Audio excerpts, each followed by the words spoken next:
Right, ఓకేనా? పరిశుద్ధ పరిశుద్ధ పరిశుద్ధ ప్రభువా, వరదూతలైన నిన్వాన్ని పగలారా, వరదూతలైన వరదూతలైన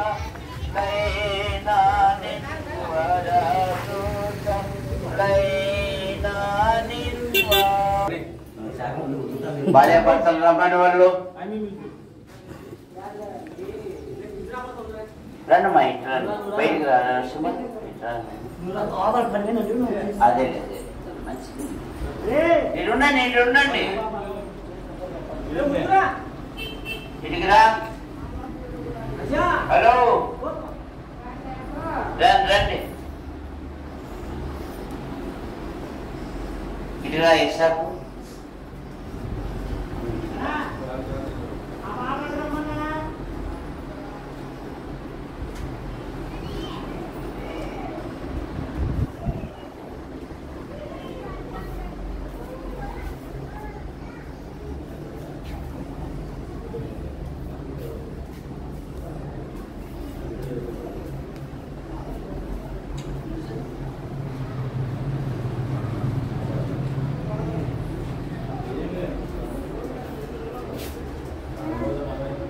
హలో,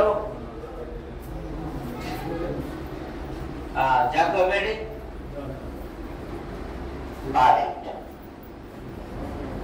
రాజేష్ స్టార్ట్.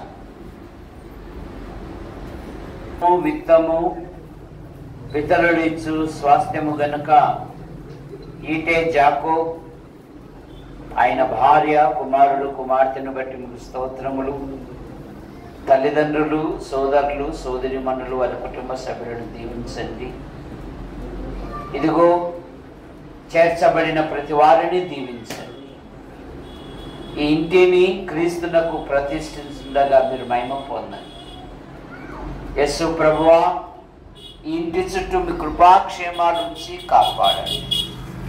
ఈ ఇంటిలో ఎదుగుతున్న పిల్లలు మీ దయందును, మనుషుల దయందును, వయసులో, జ్ఞానములో, విద్యలో ఎదుగుటకు మీ కృపను దాయించి యెహోవా యందు భయభక్తులు గల వారి చుట్టూ ఆయన దూత కావలి ఉండి వారు రక్షించునని వాగ్దానం ఇచ్చిన దేవుడు నువ్వు గనక ఈ కార్యక్రమంలో మహిమ పొందమని యేసు ప్రభు నామములో ప్రార్థిస్తున్నాం తండ్రి, ఆమేన్.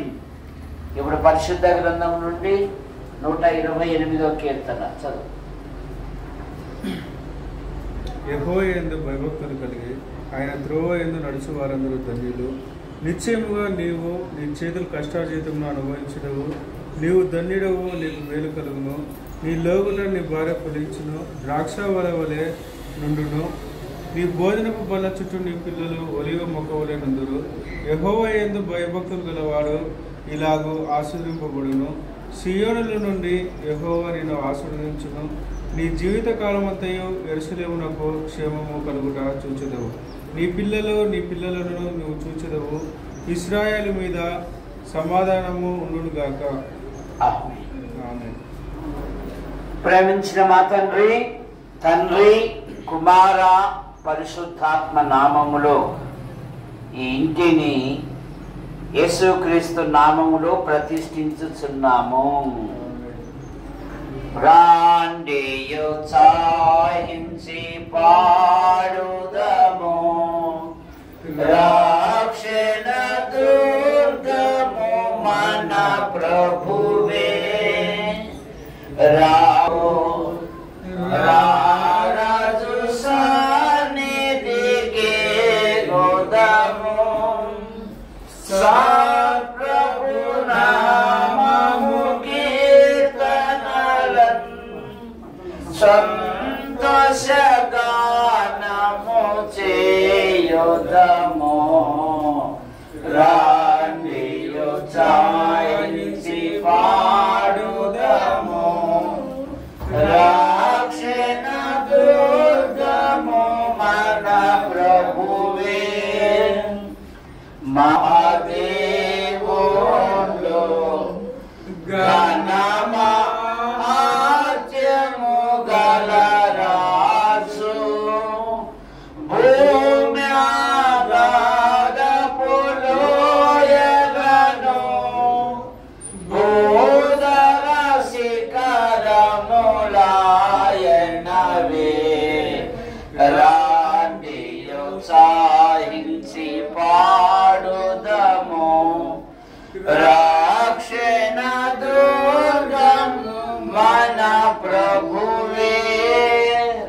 కూర్చోండి. అమ్మా బాగున్నారమ్మా.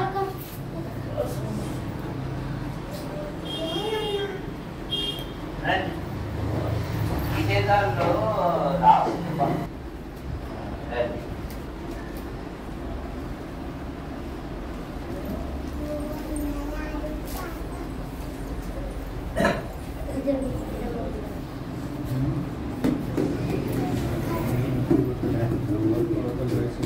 లూకాసు వార్త 5 నిమిషాలు. లూకాసు వార్త 19వ అధ్యాయము 1 నుండి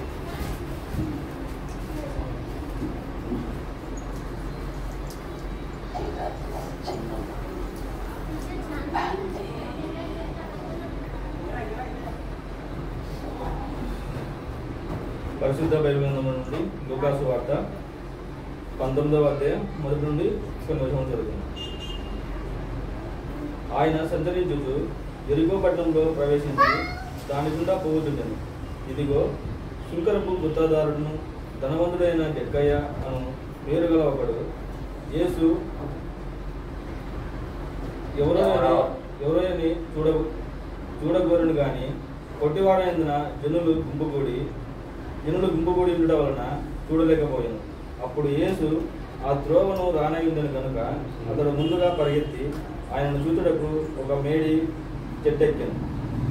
యేసు ఆ చోటికి వచ్చినప్పుడు కనుమతి కొట్టి, జక్కయ్య త్వరగా దిగుము, నేడు నేను నీ ఇంట ఉండవలసి ఉన్నదని అతనితో చెప్పగా అతడు త్వరగా దిగి సంతోషంతో ఆయనను చేర్చుకున్నాను. అందరూ అది చూచి ఈయన పాపి అయిన మనుషుని యొద్ద బస చేయగలనని చాలా సనుగుకొనేది. జక్కయ్య నిలబడి, ఇదిగో ప్రభువా, నా ఆస్తిలో సగము బీదలకు ఇచ్చుతున్నాను. నేను ఎవరినైనాను అన్యాయంగా దీనిని తీసుకునే ఎడల అతనికి 4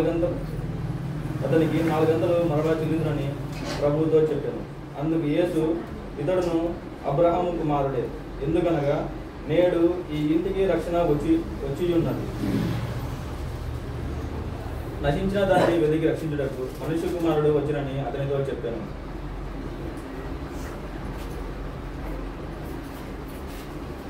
గృహము, విత్తము, పితరులిచ్చు స్వాస్థ్యము అని బైబిల్ తెలియజేస్తా ఉంది. నేను అటు ఆంధ్ర తెలంగాణ తిరుగుతూ ఉంటాను. అనేక వ్యక్తులతో నాకు పరిచయం ఉంది. వారందరూ ఉన్నతమైన వ్యక్తులు, లక్షల రూపాయలు జీతాలు తీసుకునే వాళ్ళు. కానీ ఇప్పటికీ శాశ్వతమైన గృహాలు లేవు. చాలా మందికి అద్దిళ్లలోనే గడుపుతూ ఉంటారు. మరి కొందరు తమ పిల్లలకు కూడా వివాహం చేయలేకపోతూ ఉన్నారు. అందుకని బైబిల్ ఏం చెప్తుందంటే, గృహము, విత్తము, పితరులు ఇచ్చు స్వాస్థ్యము, గుణవతి అయిన భార్య తన ఇల్లు కట్టుకొనును అని బైబిల్ సెలవిస్తాం. ప్రభువైన యేసుక్రీస్తు వారు ఈ లోకంలో ఉన్నప్పుడు, యెరూషలేము ప్రాంతంలో సంచరిస్తున్నప్పుడు యేసు ప్రభును గురించి ఆయన కీర్తి వ్యాపించింది. యేసుక్రీస్తు స్వస్థపరుస్తాడంట, యేసుక్రీస్తు దయ్యాలను వదిలిపెడతాడంట, యేసు ప్రభు మృతులను సజీవులుగా లేపాడంట. ఇవన్నీ యెరికో గ్రామంలో ఉన్న సుంకపు గుత్తాదారుడైన జక్కయ్య విన్నాడు. ఎప్పుడైతే విన్నాడో ఆయనలో ఒక ఆశ వచ్చింది. యేసు ఎవరో చూడగోలేను గాని పొట్టివాడైనందున అతడు ఒక మేడి చెట్టు ఎక్కినట్లుగా మనం చూస్తాం. యోహాను సువార్త 2వ అధ్యాయములో ప్రభుని గురించి ఏమని రాయబడిందంటే, ఆయన మనుషులు తనను గురించి సాక్ష్యం అని అక్కరలేదు కానీ ప్రతి వాని ఆంతర్యమును ఎరిగినవాడు అనే మాట మనం చూస్తాం. ఆయన ఎక్కడి వెళ్ళినా కూడా లక్షలాది మంది, వేలాది మంది ఆయనను వెంబడిస్తారు. జక్కయ్య ఆ గుంపులో ఎక్కడా నేను చూడలేనని మేడి చెట్టు ఎక్కాడు. మన దేవుడు ఆశగల ప్రాణమును తృప్తిపరచు దేవుడు. ఇక్కడ ఒక ప్రాణము నా కొరకు ఎదురు చూస్తా ఉంది అని జక్కయ్య త్వరగా దిగుము, నేడు నీ ఇంటిలో ఉంటాను అన్నాడండి. ఏమని రాయబడిందంటే, సంతోషముతో ఆయనను చేర్చుకొనెను. ఇంటిలో ఎవరైతే ప్రభును చేర్చుకుంటారో ఆ ఇల్లు సంతోషకరంగా ఉంటుంది. నేను చెప్తూ ఉంటాను, ఎక్కడ దేవునికి స్థానం ఉండదో, ఏ ఇంటిలో బైబిలు తెరవబడదో, ఏ ఇంటి వారు దేవుని మందిరానికి వెళ్ళరో, సాతాను అనుచరులుగా మారిపోతారు. ఆ పిల్లలు ఇష్టానుసారమైన వ్యక్తులుగా తయారైపోతారు. ఆదికాండం 6వ అధ్యాయములో నరుల కుమారుడు, దేవుని కుమారులు, నరుల కుమార్తెలు కలిసిపోయిన మాట మనం చూస్తాం. అదేముందంటే, తమ మనస్సుకు నచ్చిన వరుసవావి లేదు. ఎక్కడైతే దైవ భయం ఉండదో అక్కడ విచ్చలివిడితనం జరుగుతుంది. కానీ జక్కయ్య ఎప్పుడైతే ప్రభును యేసు ఉన్న ఇల్లు అది సంతోషముగా ఉంటుంది. సంపద లేకపోయినా సంతోషం ఆ ఇంటిలో ఉంటుంది. అందుకే జక్కయ్య అంటున్నాడు, ప్రభువా, ఎవరి యొద్ద అన్యాయంగా నేను లాభాన్ని గడించానో వారికి 4 గింతలు నేనే. ఒప్పుకుంటావా, ఒప్పుకోవా, ఇట్లే ఉంటావా అని అనలే ప్రభు. అతని హృదయంలో నుండి వచ్చింది, ఓయమ్మా, ఆయన నా ఇంట్లో ఉన్నాడంటే ఇదిగో నా బలహీనతలు ఒప్పుకున్నా. సంతోషముతో యేసును చేర్చుకున్న ఇల్లు మొదటి మాట. రెండవ మాట, యోహాను సువార్త 12వ అధ్యాయము 3వ వచనములో ఇల్లు ఆ అత్తరు వాసనతో నిండెను అనే మాట మనం చూస్తాం. పాత నిబంధనలోను నూతన నిబంధనలోను దేవుని సేవలో పేదలే ఎక్కువగా సేవ చేస్తారు, దేవునికి ఎక్కువగా ఉపయోగపడతారు. ఆయన భూమి మీద ఉన్నప్పుడు మరియా మార్త ఇంటికి వెళ్ళేవారు. మరి ఆయన పాదముల యొక్క కూర్చుని ఆయన బోధ వింటా ఉంది. వారికి ఒక సహోదరుడు ఉన్నాడు, లాజరు. చనిపోయిన లాజరును తన మహత్తు గల మాట చేత ఆయన సజీవుడిగా లేపాలకెళ్ళే ఆయనను అభిషేకించింది. ఆ పంక్తిలో భోజనమునకు, ఆయనతో పాటు భోజనమునకు కూర్చున్న వారిలో లాజరు ఒకడు అనే మాట మనం చూస్తాం. ఒకప్పుడు మనము పాపముల చేత, దోషముల చేత, అపరాధముల చేత దేవుని కోపానికి దేవుని శాపానికి, దేవుని ఉగ్రతకు గురి అయి ఉన్నాం. రోమాపత్రిక 5వ అధ్యాయంలో మన చిత్రం ఉంది. మనం పాపులమై ఉండగా, మనం శత్రువులమై ఉండగా, మనం భక్తిహీనులమై ఉండగా క్రీస్తు మన కొరకు, ఎఫెసీ పత్రిక 5వ అధ్యాయం 1-2 వచనాలలో, క్రీస్తు మిమ్మును ప్రేమించి మీరు పరిమళ వాసనగా ఉండుటకు ఆయన మన కొరకు బలిగాను అర్పణముగాను అర్పించుకొనెను.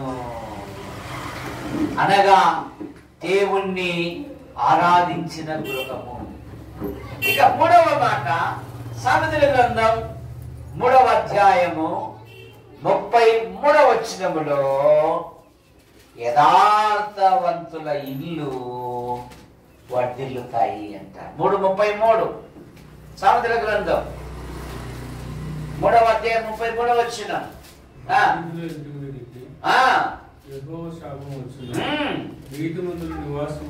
నీతిమంతుల నివాసములను ఆయన ఆశీర్వదించును. నీతిమంతుల నివాసము, నీతిమంతుల గృహము, నీతిమంతుల ఇల్లును ఆయన ఆశీర్వదించును.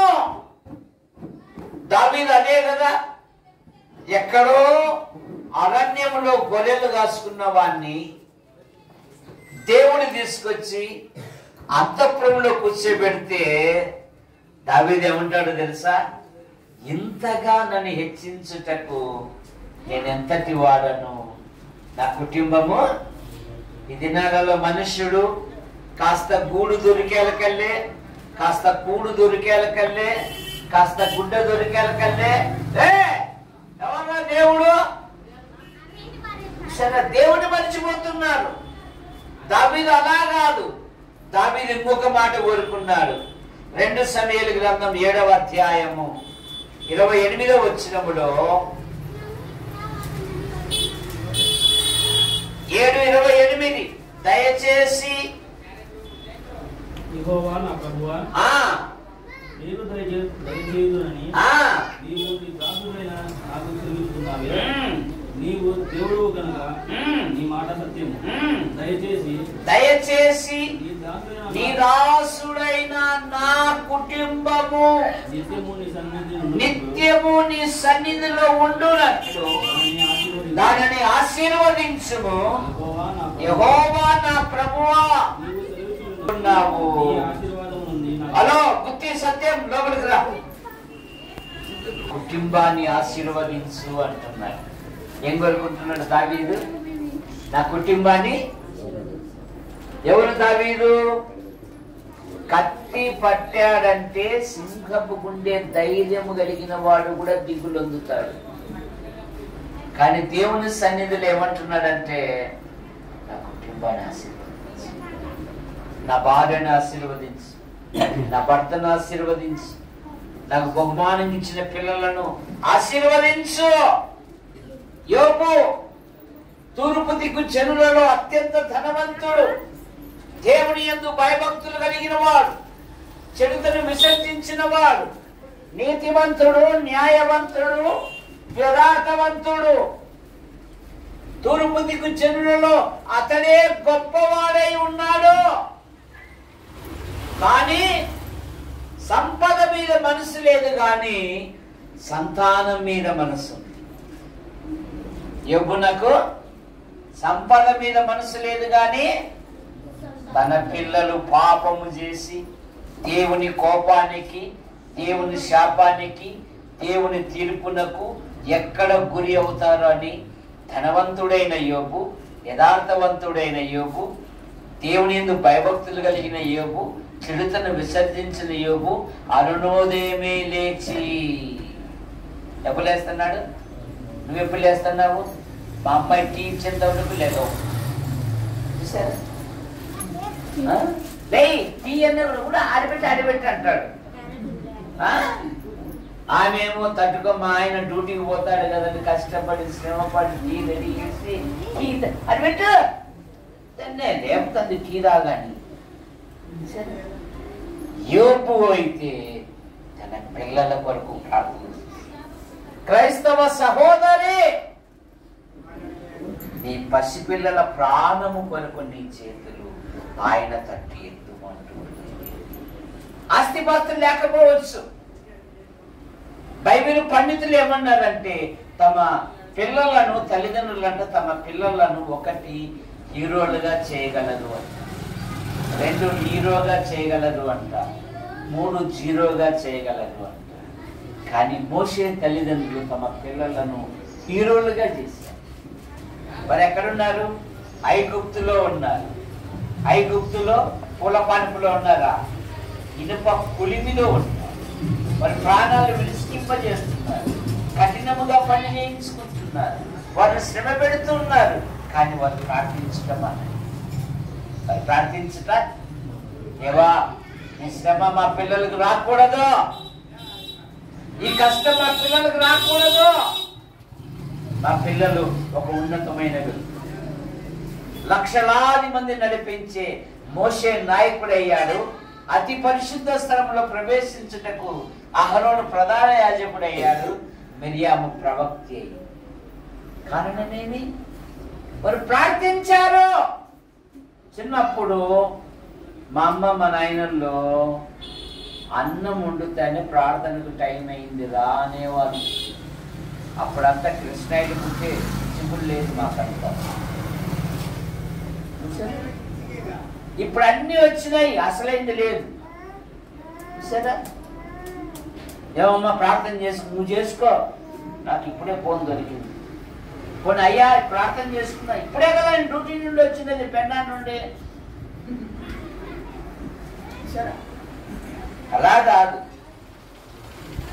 ఎప్పుడైతే ప్రార్థనకు ప్రాధాన్యత ఇస్తావో నీ పిల్లలను దేవుడు ఉన్నతమైన వ్యక్తులుగా చేస్తాడు. ఆదివారం హాలిడే జాలిడే కాదు, ద లార్డ్స్ డే, ప్రభు దినము. నీ దినము నా దినము కాదు. ఏ దినము? అది ప్రభుకి ఇవ్వాల. ఆ రోజే పెళ్లి కార్యక్రమాలు పోతావు నువ్వు, ఆ రోజే విందులు వినోదాలు పోతావు. నిజ క్రైస్తవుడు సోమవారం నుండి శనివారం వరకు దేవుని వలన మనం ఆశీర్వాదాలు పొందుతాము. ఆదివారము ఆయన థ్యాంక్స్ చెప్పడానికి వెళ్తాం. ఎందుకు వెళ్తాం? ఆ ఆదివారము ఆయనను స్తుతించడానికి వెళ్తాం. మన కుటుంబాలలో, మన జీవితాల్లో చేసిన మేళ్లను బట్టి ఆయనను స్తుతించడానికి వెళ్తాం మనం. నా ప్రాణమ యెహోవాను, నా అంతరంగమున సమస్తమైన పరిశుద్ధ నామమును, నా ప్రాణమ యెహోవాను సన్నతించుము, ఆయన చేసిన ఉపకారములలో దీనిని. కనుక ఆదివారం ఎవరైనా కార్యక్రమాలు పిలిస్తే నిజ క్రైస్తవుడు ఏమనాలి? చచ్చలే అప్పు ఇపోతే ఎట్లా, అది డ్యూటీకి కూడా పోలేదులే అని కాదు, మేము రామండి అనాలి. ఏమనాలి? ఆ మధ్య ఒక పాస్టర్ పెళ్లి పత్రికలు తీసుకొని వచ్చినాడు, మన కుమార్తె ఆదివారం అంట. నేను ఇట్లే అన్నా, ఎవరిలో ఈ పెళ్లి పెట్టినప్పుడు ఆ పాస్టర్ గారి కన్నా బొత్తుంది అన్నా. నేను ఆదివారం ఎవరైనా పెట్టుకుంటారా? ఇప్పుడు చెన్ను బారింది, అన్ని ఆదివారాలేనంట. ఆదివారం దేవునికి తప్ప ఎక్కడ స్థానం ఇవ్వకూడదు, గుర్తుపెట్టు. తర్వాత ఆశీర్వదించబడిన కుటుంబం. 113 మొదటి దినవృత్తాంతములు 13-14. మొదటి దినవృత్తాంతములు 13-14.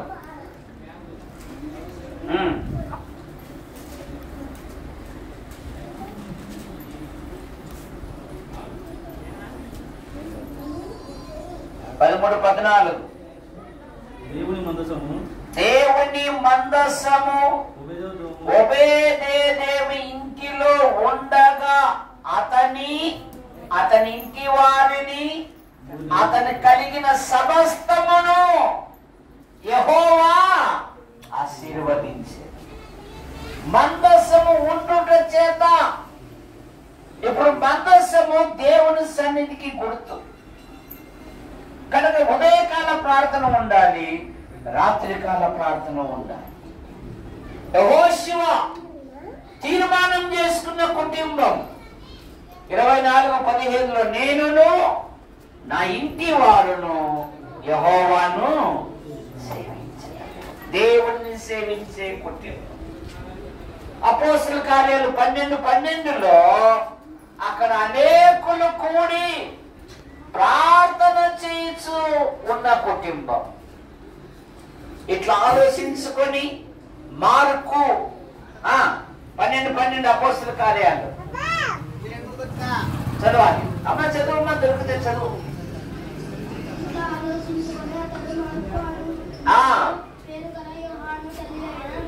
మరియ ఇంటికి వచ్చాను, అనేకులు కూడి ప్రార్థించే ఇల్లండి. ఆ కుటుంబంలో ఏముంది? ప్రార్థన. అబ్బాయికి మా సంఘంలో ఏం పేరు తెలుసా? పాస్టర్ గారు అని పేరు అబ్బాయికి. మీ కొడుకు 3 నెలల కిందట చక్కని నాటకేశాడు, చూసావా? అసలుకి ఎంత ఈటెగాళ్లకు అంత దీనత్వం ఎవరికి ఉండదు అన్నట్టుగా నటించాడు మా వాడు. ఎంతో అన్ని ఓడ్చుకున్నాడు. ఏందమ్మా మీరంతా ఇట్లా చేస్తారు, మళ్ళీ రాత్రికి వచ్చిన ప్రార్థన అంటారు, అయినా మీకు సిగ్గులేదా? పాస్టర్ గారు కానివ్వండి అంటాను. ఏదండి ఇప్పుడు వచ్చారు, అప్పుడే కానివ్వండి అంటారు. ఏందండి ఇది సంఘం అనుకున్నారా ఏమనుకున్నారని మా వాడు ఎన్ని చక్కగా మాట్లాడినాడని. తర్వాత దేవుని సేవకులకు ఆశ్రయం ఇచ్చిన కుటుంబం, సునీమరాల కుటుంబం. ఇక ఆఖరి మాట సామెతల గ్రంథం 14వ అధ్యాయం 11వ వచనములో నీతిమంతుల గుడారములను ఆయన వర్ధిల్లా చేయును. కనుక కుటుంబం నేడు మన కుటుంబాలు ఎలాగున్నవి? సౌలు కుటుంబము అంతకంతకు నీరసిల్లెను, దావీదు కుటుంబము అంతకంతకు ప్రబలెను. బైబిల్లో జక్కయ్య కుటుంబం యేసును చేర్చుకున్న కుటుంబం, లాజరు కుటుంబం సువాసన గల కుటుంబం, ఒబేదేదేము కుటుంబం దేవుని వలన ఆశీర్వదించబడిన కుటుంబం. సామెతల గ్రంథం 14:11లో నీతిమంతుల గృహమును ఆయన వర్ధిల్ల చేయును. యెహోషువ కుటుంబం దేవుణ్ణి సేవించుటకు తీర్మానం చేసుకున్న కుటుంబము. మార్కు కుటుంబము సంఘ సమస్యల కొరకు ప్రార్థించే కుటుంబము. సునేమురాలు కుటుంబము దైవజనులకు ఆశ్రయం ఇచ్చిన కుటుంబం. ప్రార్థన చేసుకుందాం. ప్రేమించిన మా తండ్రి, మీ నామాన్ని బట్టి మీకు స్తోత్రములు. జాకోబ్ ఆయన భార్య, కుమారుడు, కుమార్తెను బట్టి మీకు స్తోత్రములు. తాతయ్య ఆయన భార్య, కుమారుడు, కుమార్తెను బట్టి మీకు స్తోత్రములు. నరసింహ ఆయన భార్య, పిల్లలు బట్టి మీకు స్తోత్రములు. అలాగే అక్క కుటుంబాన్ని కూడా బట్టి దీవించండి, తల్లిదండ్రులను దీవించండి. తాడిపత్రి నుండి మా ప్రియుడు వచ్చాడు, ఆయన భార్య, పిల్లలు దీవించండి. సత్యం ఇక్కడ చేర్చబడిన ప్రతి వారిని కూడా దీవించండి. యేసు ప్రభువా, యోబు ఇంటి చుట్టూ మీరు కంచి వేశారు. యెహోవా యందు భయభక్తులు గల వారి చుట్టూ ఆయన దూత కావలి ఉండి వారు రక్షించుననే మాటను బట్టి ఇంటి చుట్టూ మీ కృపాక్షేమాలు ఉంచండి. ఎంతో కష్టపడి కట్టుకున్నారు. ప్రతి ఆర్థిక సమస్య నుండి అద్భుతమైన విడుదల దయచేయండి. భార్య భర్తను దీవించండి. పిల్లల మీద ఎందును, మనుషుల ఎందును, వయసులో, జ్ఞానంలో, విద్యలో ఎదుగుదల కృపను దయచేయండి. ఇంటి నుండి వెలువలకు పోయినప్పుడు దీవించబడినట్లుగా మీ కృపను, వెలుపల నుండి లోపలికి వచ్చినప్పుడు దీవించినట్లుగా నీ కృపను దయచేయండి. ఈ ప్రదేశాలను మీరు ఎక్కడి కింద ఉంచుకొని కాపాడమని అడుగుతున్నా. జరగబోయే కార్యక్రమాలలో మహిమ పొందమని. ఇదిగో వీడియో తీసిన రాజేష్ కుటుంబాన్ని కూడా బాబు ఇసాకులు ఇక్కడ చేర్చబడిన ప్రతి వారిని దీవించింది. వారి కుటుంబాల్లో ఉంటున్న ప్రతి విధమైన అవసరాలు కూడా తీర్చమని యేసు ప్రభు నామములో ప్రార్థిస్తున్నాం తండ్రి. ఆమేన్. ఓకే, అందరికీ